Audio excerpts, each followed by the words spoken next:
al-mubadzilu syababahu li anta indi ka ba'di malaikati. Kata Nabi sallallahu alaihi wasallam, Allah Subhanahu wa taala membanggakan di hadapan para malaikat tentang pemuda yang bertakwa. Seraya berkata, ayyuhasyabut tariku syahwatahu li ajli, hai para pemuda yang meninggalkan syahwatnya karena takut kepadaku, al-mubadzilu syababahu li, dan manusia yang mengorbankan masa mudanya dalam rangka takwa kepadaku, anta indi ka ba'di malaikati, kedudukanmu di sisiku laksana para malaikatku. Amin ya rabbal. Jadi kalau ada pemuda yang takwa meninggal dunia, dia akan dimasukkan surga yang kelas VIP. Kenapa? Karena derajatnya sama dengan malaikat. Amin Allahumma amin Allahumma. Tapi manusia yang paling beruntung adalah yang kata Nabi, man tala umruhu wa hasuna amaluh, yang panjang umurnya tapi padat dengan amal-amal soleh, dengan perbuatan-perbuatan yang baik, dengan ibadah. Dari muda sampai tua dia beribadah. Ini nanti di akhirat dia akan termasuk konglomerat akhirat. Amin Allahumma amin Allahumma. Iya. Nah oleh karena itu, mari pemuda. Kenapa pemuda justru malas sholat dan rajin maksiat? Saya mau tanya, di kota ini ada enggak orang Islam yang enggak sholat? Ada enggak orang Islam yang enggak sholat? Banyak. Inna lillahi wa inna ilaihi. Saya mau tanya, di kota ini ada enggak umat Islam yang justru rajin maksiat? Yang suka mabuk-mabukan ada enggak? Yang suka pasang togel ada apa enggak? Banyak. Oke. Kenapa ada umat Islam malas sholat, bahkan sebaliknya rajin maksiat? Sebabnya cuman satu, Pak. Sebabnya cuman satu, Bu, yaitu ragu-ragu. Kenapa? Ragu-ragu. Dia ragu terhadap keberadaan Allah Subhanahu wa taala. Dia ragu-ragu tentang adanya hari akhirat. Dia ragu-ragu tentang adanya surga dan neraka. Menurut fikirannya, apa iya deh yang namanya Tuhan Allah itu ada? Kalau ada kok nggak pernah saya lihat. Ini saya kasih tahu, penduduk bumi jumlahnya kurang lebih 6 miliar.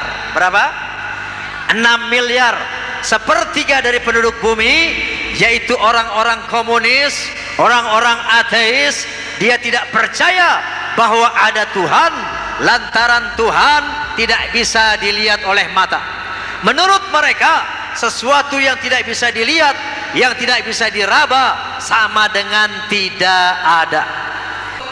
Bayangkan saja, dia bilang yang tidak kelihatan sama dengan tidak ada. Sekarang saya mau tanya, angin kelihatan apa enggak? Angin kelihatan apa enggak? Tapi angin ada apa enggak? Ada. Walaupun enggak kelihatan, angin ada. Mau lihat angin, bukan pakai mata goblok, tapi pakai kulit. Nah, tiup. Ya, kipas. Tuh. Terasa ada angin. Jadi mau melihat angin bukan pakai mata, tetapi pakai kulit. Nih, saya mau tanya, rasa asam, manis, pahit, asin ada apa enggak? Ada apa enggak? Rasa kelihatan apa enggak? Enggak kelihatan. Mau lihat rasa bukan pakai mata goblok, tapi pakai lidah. Dengar, तुम पास आए यूं मुस्कुराए तुमने न जाने क्या सपने दिखाए. Apa itu? Lagu, suara. Saya mau tanya, suara ada apa enggak? Ada, tapi enggak kelihatan. Kenapa enggak? Suara ada namun enggak kelihatan. Mau lihat suara bukan pakai mata goblok, tapi pakai telinga. Begitu juga mau lihat Allah Subhanahu wa ta'ala, bukan pakai mata tapi pakai akal, pakai otak, pakai akal, pakai akal, pakai akal, pakai. Makanya kata Nabi sallallahu alaihi wasallam, tafakkaru fi khalqillah wa la tatafakkaru fi dzatillah. Renungkan ciptaan Allah, nanti kamu akan kenal, akan yakin bahwa Allah ada. Jadi mau melihat Allah bukan pakai mata tapi pakai akal. Nah, Allah mengajak kita merenungkan pohon. Kata Allah Subhanahu wa ta'ala, afara'aitum ma tahruthun. Tidakkah kamu perhatikan pohon-pohon yang kamu tanam? Tuh, afara'aitum ma tahruthun. Tidakkah kamu perhatikan pohon-pohon yang kamu tanam? Nih lihat, pohon jambu, pohon rambutan, pohon pepaya, pohon duren, dan lain-lain sebagainya. Coba perhatikan kata Allah. Kemudian Allah bertanya, a antum tazra'unahu am nahnu zari'un? Kamukah yang menumbuhkan pohon itu ataukah Allah yang menumbuhkan? Siapa yang menumbuhkan pohon, Pak? Siapa yang menumbuhkan pohon? Allah. Kita manusia cuman pandai melempar biji pepaya. Kita manusia cuman pandai melempar biji rambutan, biji jambu, biji duren, padi. Namun setelah itu kita tidak pernah berpikir siapa yang menumbuhkan pohon pepaya, siapa yang menumbuhkan pohon-pohon yang memberikan buah sepanjang zaman tanpa hitungan. Ini dipertanyakan oleh Allah Subhanahu wa ta'ala agar mata kita melek bahwa Allah ada. Faham? Faham? Sudah yakin ada Allah? Masih kendor? Mari malam ini kita lenyapkan keraguan-raguan kita terhadap keberadaan Allah. Satu lagi firman Allah yang membuktikan bahwa Allah ada. Allah berfirman, ya ayyuhan nas in kuntum fi raibin minal ba'thi fa inna khalaqnakum min turab thumma min nutfah thumma min 'alaqah thumma min mudghatin mukhalaqatin wa ghairi mukhallaqah linubayyana lakum. Kata Allah Subhanahu wa ta'ala, ya ayyuhan nas, hai manusia, in kuntum fi raibin minal ba'thi, kalau kamu ragu-ragu tentang hari kebangkitan, kalau kamu ragu-ragu tentang adanya surga dan neraka, coba perhatikan bagaimana dirimu diciptakan. Kata Allah, aku ciptakan kamu min nutfah, dari nutfah. Tahu nutfah? Nutfah itu sperma. Tahu sperma? Sperma itu air mani. Tahu air mani? Cah cilik menang. Thumma min 'alaqah, kemudian air mani tadi aku proses menjadi segumpal darah. Thumma min mudghah, kemudian darah tadi aku proses menjadi segumpal daging. Wa nuqirru fil arhami ma nasya' ila ajalin musamma, kemudian daging tadi aku ukir di dalam rahim ibumu sampai waktu yang ditetapkan, yaitu 9 bulan 10 hari. Bapak ibu, daging tadi diukir mata buat melihat, diukir telinga buat mendengar, dibuatkan bibir buat berkata-kata, dibuatkan paru-paru buat mengatur peredaran udara, dibuatkan jantung buat mengatur peredaran darah. Tapi renungkan, fikirkan bagaimana proses penciptaan tubuh kita. Kata Allah Subhanahu wa ta'ala, thumma nukhrijukum tifla, setelah dari sperma menjadi darah, menjadi daging, diukir di dalam rahim ibu kita, setelah sempurna maka aku keluarkan kamu sebagai bayi. Sebuah pertanyaan, siapa yang bikin bayi? Hei, apakah bapak yang bikin anak, Pak? Bukan. Kalau bukan bapak, barangkali ibu yang bikin anak? Bukan. Kalau bukan bapak, bukan ibu yang bikin bayi, siapa yang bikin bayi? Siapa yang bikin bayi? Allah Subhanahu wa ta'ala. Tapi hal ini dibantah oleh orang-orang komunis, oleh orang-orang ateis. Mereka mengatakan, yang namanya manusia nggak ada yang menciptakan alam, nggak ada yang menciptakan, semua terjadi secara evolusi, proses kebetulan alias kebenaran. Orang yang begini saya bilang TOLOL alias goblok. Jangankan tubuh yang begini dahsyat, jangankan langit yang begitu dahsyat. Saya mau tanya, nih yang saya pegang nih, apa namanya? Bukan mic. Kalau mic itu pesawat tempur, ya. Ini namanya Mike apa? Mike apa? Mike Tyson. Mike Tyson apa tinju, euy. Ini namanya mikrofon. Apa? Mikrofon. Saya mau tanya, tolong jawab dengan spontan. Mikrofon ini ada yang bikin apa tidak? Ada yang bikin apa tidak? Yakin? Nih hukum akal. Menurut hukum akal, setiap sesuatu yang struktural dan fungsional, setiap sesuatu yang ada bentuknya dan ada gunanya, maka menurut akal pasti ada yang bikin. Gini bongge, kita nggak perlu tahu di mana yang bikin loudspeaker, siapa yang bikin ini, pokoknya ada bentuknya, ada gunanya. Kata akal pasti ada yang. Saya mau tanya, lebih hebat mana mikrofon sama mata? Lebih hebat mana mikrofon sama paru-paru? Lebih hebat mana mikrofon sama jantung? Bu, lebih hebat mana bu, mikrofon sama kelenengan? Kelenengan. Bu, kalau ditanya mau pilih mana, mikrofon apa kelenengan? Pilih mana bu? Kelenengan. Jadi kalau mikrofon ada yang bikin, kelenengan yang lebih canggih ada yang bikin apa tidak? Kalau mikrofon ada yang bikin, jantung, paru-paru manusia ini ada yang bikin apa tidak? Itu hukum akal. Siapa yang bikin? Allah Subhanahu wa ta'ala. Yakin? Yakin? Ini namanya iman.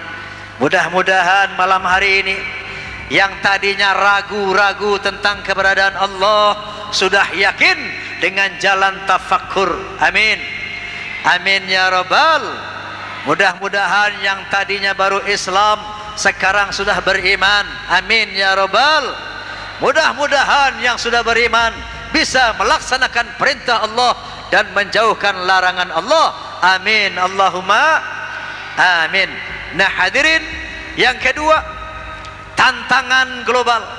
Ya, kalau tadi kita menghadapi tantangan internal bangsa, krisis ekonomi, krisis multidimensional, mari kita tingkatkan takwa. Insyaallah dengan takwa Allah akan memberikan jalan keluar dari berbagai macam kesulitan hidup.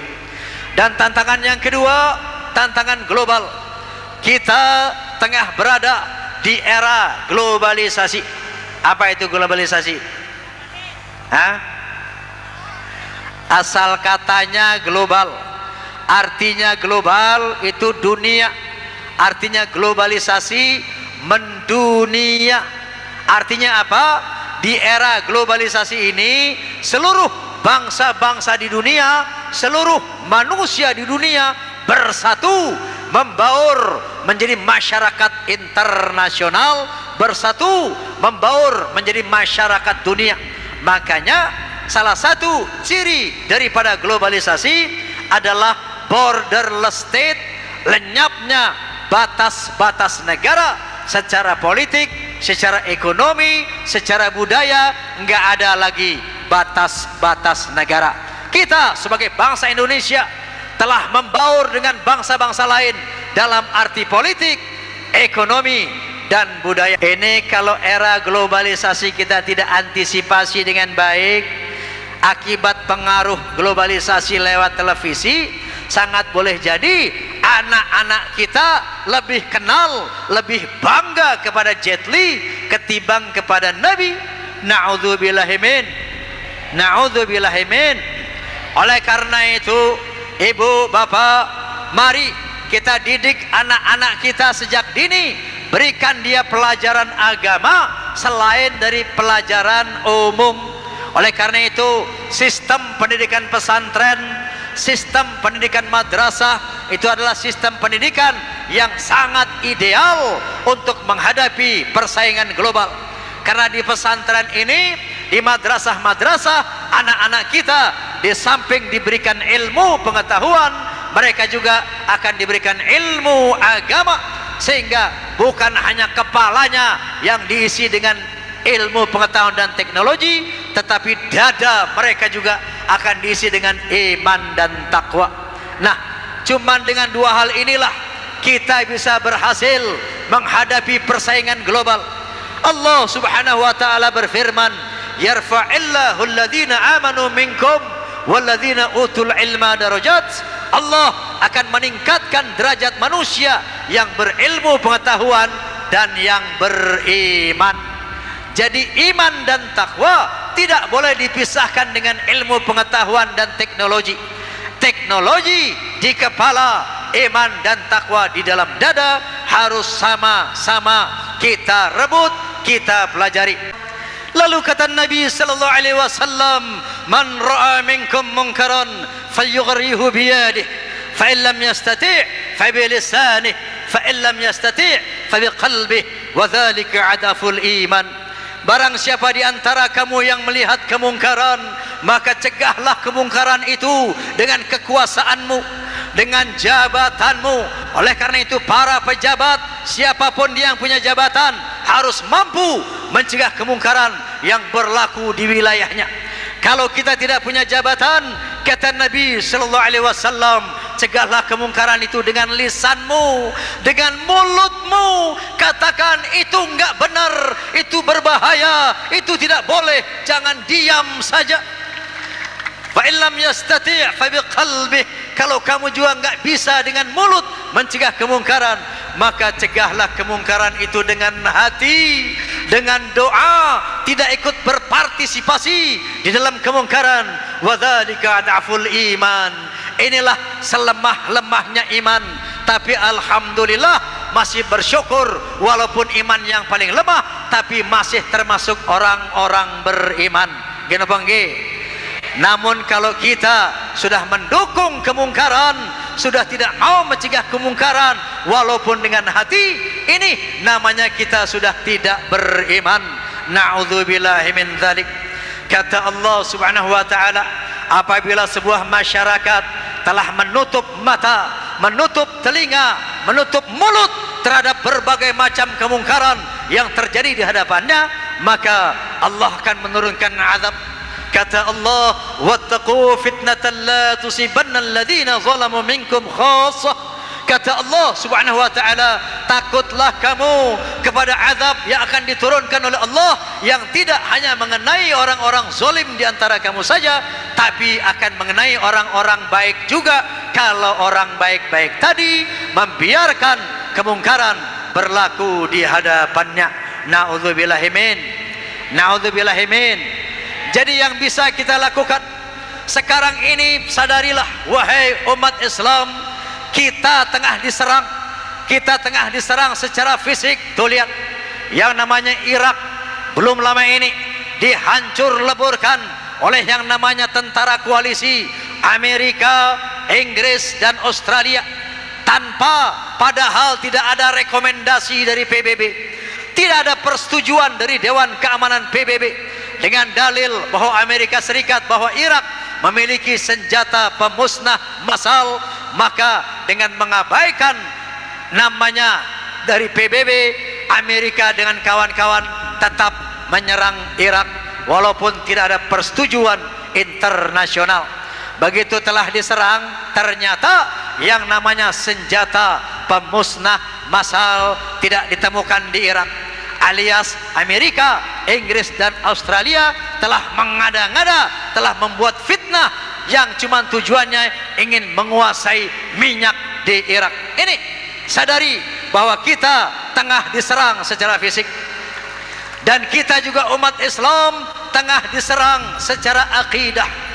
Sekarang ini ada dilansir slogan-slogan yang mengatakan bahwa agama itu sama, semua agama baik, semua agama benar, Tuhan kita sama, Tuhan kita yang satu, cuman jalannya yang berbeda-beda. Hati-hati, ini perangkap pemurtadan. Hati-hati, ini proyek pemurtadan. Kenapa? Kalau umat Islam, apalagi orang awam, sudah terkena yang namanya pengaruh ini, bahwa semua agama sama, semua agama benar, maka dia akan berpikir semua agama masuk surga. Kalau umat Islam sudah berpikir semua agama masuk surga, maka dia akan ramai-ramai keluar dari Islam. Kenapa? Karena masuk surga lewat Islam terlalu sulit. Umat Islam mau masuk surga mesti sholat 5 waktu, harus puasa di bulan Ramadan. Nanti yang namanya kamu punya uang harus bayar zakat, bayar fitrah, nyumbang masjid. Nanti yang namanya ini nggak boleh, mabuk nggak boleh, judi nggak boleh, ngebor nggak boleh. Susah amat masuk surga lewat Islam. Kalau semua agama masuk surga, lebih baik saya pindah agama ke agama sebelah sana, yang sholatnya cuma seminggu sekali, yang mabuk boleh, ngapa-ngapain boleh, pakai pakaian mini boleh, udel ketok boleh, ngebor boleh, semua boleh. Ini artinya perangkap pemurtadan. Hati-hati, ingat firman Allah subhanahu wa ta'ala, qul ya ayyuhal kafirun la a'budu ma ta'budun wala antum 'abiduna ma a'bud wala ana 'abidum ma 'abadtum wala antum 'abiduna ma a'bud lakum dinukum waliyadin. Kata Allah subhanahu wa ta'ala, katakanlah ya ayyuhal kafirun, hai orang-orang kafir, la a'budu ma ta'budun, aku tidak menyembah apa yang kamu sembah, wala antum 'abiduna ma'bud, dan kamu tidak menyembah apa yang aku sembah, wala ana 'abidum ma'abadtum, aku tidak menyembah sesembahanmu, wala antum 'abiduna ma'bud, dan kamu tidak menyembah sesembahanku, lakum dinukum waliyadin, agamamu untukmu, agamaku untukku, agamamu tidak sama dengan agamaku. Faham? Faham? Inna dina indallahil Islam, agama yang diridhoi di sisi Allah hanya Islam. Kata Allah subhanahu wa ta'ala, wa man yabtaghi ghairal islami dinan fala yuqbala minhu wa huwa fil akhirati minal khasirin. Apabila ada manusia yang coba-coba mengambil agama selain Islam, maka tidak akan diterima, dan di akhirat dia akan termasuk orang yang merugi. Kenapa Islam yang diridhoi oleh Allah subhanahu wa ta'ala? Kenapa Islam satu-satunya agama yang diridhoi oleh Allah subhanahu wa ta'ala? Karena Islam bukan kafir, bukan orang yang mengingkari.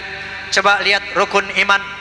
Kita beriman kepada Allah, kita beriman kepada para malaikat, kita beriman kepada para nabi, mulai dari zaman Nabi Adam, Nabi Nuh, Ibrahim, Musa, termasuk Isa Al-Masih Ibnu Maryam, yang namanya Yesus Kristus itu kita imani sebagai nabi. Kemudian kita juga beriman kepada kitab-kitab suci, kitab suci Zabur yang diturunkan kepada Daud. Kita beriman kepada kitab suci Taurat yang diturunkan kepada Nabi Musa. Kita beriman kepada suhuf Ibrahim. Kita beriman kepada Injil yang diturunkan kepada Nabi Isa. kita beriman kepada Al-Quranul Karim yang diturunkan kepada Nabi Muhammad sallallahu alaihi wasallam. Tidak ada seorang nabi yang kita kafiri, tidak ada seorang nabi yang kita ingkari, tidak ada sebuah kitab suci pun yang kita ingkari. Oleh karena itu Islam tidak bisa dikatakan kafir. Oleh karena itu Islam satu-satunya agama yang diridhoi Allah Subhanahu wa taala. Jadi sekali Islam sampai mati, mari kita tetap berpegang kepada Islam. Sebagaimana kata Allah, wala tamutunna illa wa antum muslimun. Jangan kamu mati kecuali kamu sebagai Islam. Amin Allahumma, amin Allahumma. Ini kita tengah diserang secara akidah, dan kita juga tengah diserang secara budaya. Ada kelompok-kelompok yang namanya kapitalis, ada yang namanya kelompok-kelompok sekularis. Orang-orang sekuler tengah memaksakan memasukkan nilai-nilai yang tidak islami ke dalam televisi. Mereka memaksakan nilai-nilai yang merusak moral ke dalam televisi. Contoh, pola berpakaian. Mereka ingin menjadikan sesuatu yang enggak biasa menjadi biasa. Dulu di televisi yang namanya you can see, tahu you can see Pak? Itu pakaian tangan buntung. Dulu tabu, nggak boleh di televisi. Tapi mereka paksakan supaya umat Islam terbiasa dengan wanita pakaian buntung. Setelah terbiasa, ditingkatkan lagi menjadi pakaian setali. Wanita pakai baju cuma tali satu doang, ya.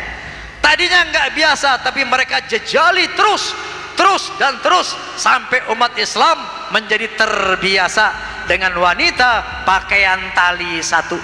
Setelah terbiasa dengan tali satu, mereka tingkatkan lagi, wanita cuma pakai kemben doang. Tahu kemben? Nggak ada talinya, dadanya nampak kemana-mana. Ini tidak biasa, tapi mereka paksakan terus dan terus. Mereka jejali ke dalam televisi. Akhirnya umat Islam menjadi terbiasa. Setelah biasa dengan pakaian tali satu, terbiasa dengan kemben, ditingkatkan lagi. Pusar sekarang dipertontonkan.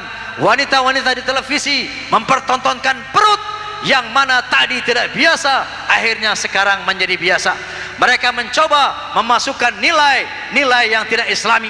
Begitu juga gerakan-gerakan pornografi, porno aksi, mereka paksakan, dijejali terus dan terus dalam televisi agar masyarakat Muslim Indonesia menjadi masyarakat yang permisif, menjadi masyarakat yang bisa menerima apa saja termasuk perbuatan-perbuatan haram. Waspada, ini yang tengah mereka lakukan kepada kita. Sebagaimana tadi saya utarakan, nanti duduk dulu. Saya sudah katakan tadi, yang namanya pesantren, madrasah, masjid itu benteng akidah kita, benteng moral, benteng iman, benteng akhlak dari serbuan pengaruh negatif era globalisasi lewat televisi. Nah, oleh karena itu tiap daerah, kalau perlu tiap kelurahan, umat Islam harus punya pesantren, umat Islam harus punya masjid. Karena pesantren inilah benteng akidah kita dari serbuan kristenisasi, dari serbuan moral yang buruk yang masuk lewat televisi. Nah, oleh karena itu kita harus bangun ini sama-sama. Bapak Kiai kita cuma memprakarsai saja. Tanpa dukungan kita umat Islam, mustahil pesantren ini bisa berdiri. Kenapa nggih? Kenapa nggih? Ini yang pertama. Dan yang kedua, kita infak ini sebagai keluar dari krisis ekonomi, sebagai terobosan. Saya mau tanya Pak, Bu, di era krisis ini ada nggak Bu dagang yang untungnya 100 kali lipat? Dagang apa? Nggak ada di zaman krisis dagang untung yang 100 kali lipat. Gak apa nggih? Sekarang mau saya tawarkan Bu, dagang yang untungnya 700 kali lipat. Mau Bu? Mau? Dagang dengan Allah. Caranya bagaimana? Infak fi sabilillah. Kata Allah Subhanahu wa taala, "Mathalul ladzina yunfiquna amwalahum fi sabilillah kamathali habbah ambatat sab'a sanabil fi kulli sumbulatin mi'atu habbah." Perumpamaan orang-orang yang berinfak di jalan Allah sama seperti sebuah biji yang menumbuhkan 7 tangkai, dan pada setiap tangkai tumbuh 100 biji. Artinya apa Pak, Bu? Orang yang berinfak di jalan Allah dijanjikan oleh Allah akan diganti, akan diberi keuntungan minimal 700 kali lipat. Percaya enggak?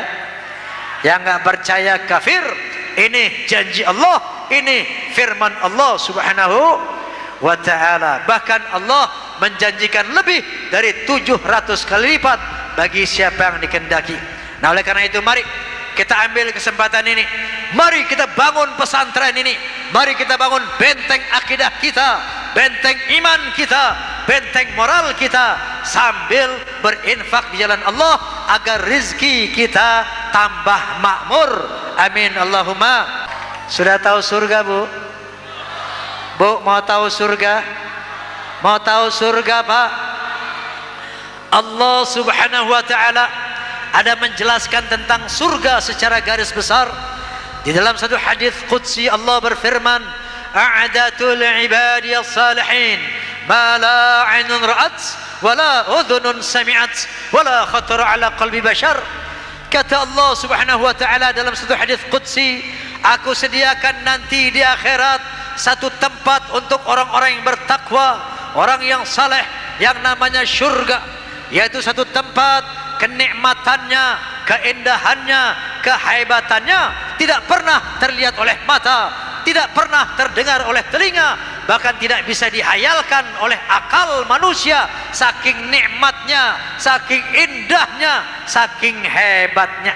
Nah inilah yang namanya surga. Di surga semua pemuda dan pemudi, umur penduduk surga semuanya rata-rata 17 sampai 20 tahun. Di surga, Bu, enggak ada nenek-nenek. Di surga, Pak, enggak ada kakek-kakek. Bukan berarti nenek dan kakek kalau mati enggak masuk surga, tapi nenek-nenek, kakek-kakek nanti mati di surga, di akhirat muda lagi. Selama-lamanya muda, enggak pernah tua-tua. Dan di samping itu, orang akhirat semuanya tampan-tampan dan cantik-cantik. Pak, Bu, kita nanti di akhirat bukan pakai wajah yang ini. Wajah yang sekarang adalah wajah pinjaman, wajah sementara, bukan wajah yang kita pakai di akhirat. Nanti di akhirat manusia wajahnya tergantung dengan amal perbuatannya. Kalau nanti ada yang masuk neraka, bukan karena Tuhan tak sayang hambanya. Betul. Kalau nanti ada yang masuk ke surga, itu karena dia memang berusaha. Semua terserah kita. Betul. Betul. Allah maha demokratis. Allah tidak pernah memaksa manusia. Kata Allah subhanahu wa ta'ala, la ikraha fid din, qad tabayyana rusdu minal ghai. Tidak dipaksa dalam beragama, karena telah jelas yang lurus dan yang sesat, telah jelas yang benar dan yang tidak benar. Jadi semua terserah kita. Mau masuk surga terserah kita, mau masuk neraka terserah kita. Allah tidak pernah memaksa manusia. Barangkali ada warga Pamekasan yang kepengen masuk neraka. Ada enggak orang sini yang mau masuk neraka? Ada enggak? Na'udzubillahimin. Kalaupun ada, enggak dilarang sama Allah. Betul? Boleh. Yang mau masuk neraka gampang kok caranya. Mau masuk neraka paling gampang, enggak sulit. Syaratnya satu, enggak usah sholat, enggak usah puasa di bulan Ramadan, bikin kerusuhan, bikin kemaksiatan, nanti mati dijamin pasti masuk neraka. Jangan khawatir. Betul? Dan sebaliknya, kalau ada warga Pamekasan kepengen muda selama-lamanya di surga, kepengen cantik tampan selama-lamanya, pengen hidup kaya raya selamanya, pengen bahagia selamanya, masuk surganya Allah yang maha mewah itu, dipersilahkan tanpa pandang bulu, siapapun boleh masuk surganya Allah, tempat kebahagiaan yang abadi. Caranya mudah, sholat 5 waktu, puasa di bulan Ramadan, tinggalkan hal-hal yang haram. Nanti satu saat apabila tiba saatnya kita mati, pasti masuk surga. Ini aturan main yang digariskan oleh Allah Subhanahu wa taala. Fal yauma la tuzlamu nafsun syai'an wa la tujzauna illa ma kuntum ta'malun. Pada hari itu, hari akhirat, tidak ada manusia yang dihukum, tidak ada manusia yang diberi pahala kecuali sesuai dengan perbuatannya masing-masing. Apa yang kita tanam di dunia, itu yang akan kita petik di akhirat. Apa yang kita lakukan di dunia, itu yang akan kita rasakan di akhirat. Semua yang kita terima di akhirat adalah akibat hasil dari apa yang kita lakukan di dunia ini. Ini sunatullah, ini hukum Allah.